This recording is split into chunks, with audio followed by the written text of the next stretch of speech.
En la historia del Perú, la desigualdad en la distribución de las tierras fue un problema muy grave que nosotros lo tuvimos antes de 1969.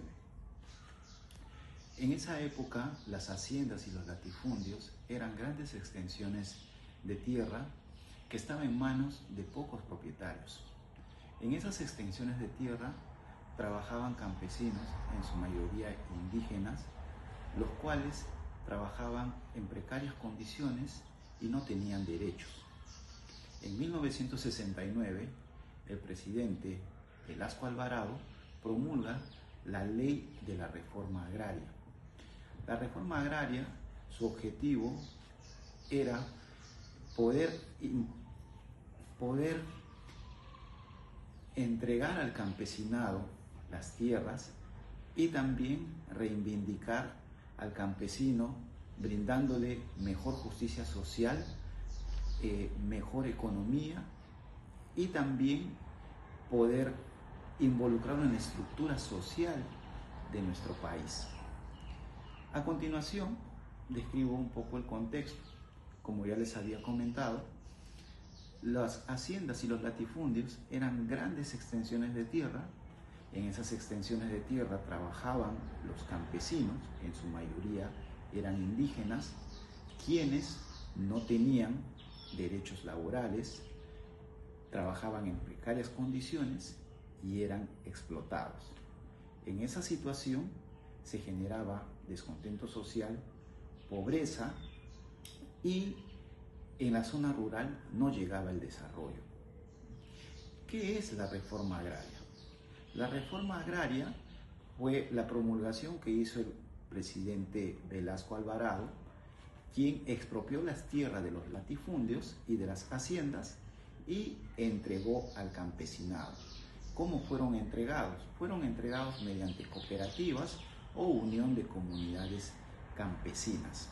El objetivo era de poder entregar al campesino las tierras para que ellos puedan cultivar, puedan producir y con eso también brindarles mejores condiciones de trabajo y mejores derechos, tanto en lo económico como en lo social. La reforma agraria tenía como lema que la tierra es de quien lo trabaja y en eso se basó el mensaje que se entregó en esa época hacia el campesinado. ¿Cuáles fueron las consecuencias? Las consecuencias, se podría decir que la positiva fue que fue por primera vez que el campesinado pudo ser dueño de su propia tierra, entregándole de esa forma justicia social y también dignidad como personas. Pero también, viéndole del otro lado, sobre todo las consecuencias económicas fueron muy duras para el país, porque finalmente al entregar tierras a las cooperativas, muchas de estas no sabían administrar, no tenían poder de gestión, no tenían recursos y por consiguiente la actividad de producción agrícola estuvo yéndose a la baja por muchos años.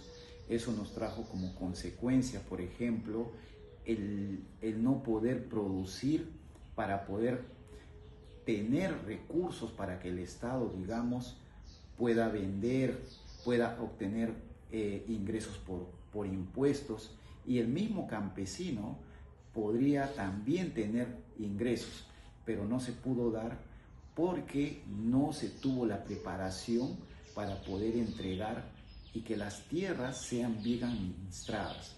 También hubo problemas sociales entre los mismos dueños y el mismo campesinado, que inclusive muchos años tuvimos problemas sociales justamente por el tema de que las tierras no tenían, se podría decir, linderos o se detalle quién lo debería de trabajar, ¿no? Y por último, en un contexto ya, en la opinión que yo puedo ver de todo esto que fue la reforma, Para mí, la reforma, si bien es cierto, lo reivindicamos al campesino, pero económicamente e industrialmente, pensando en la agricultura de nuestro país, tuvimos atrasos muy grandes. Eso es lo que podría manifestar con respecto a este tema de la reforma agraria. Gracias.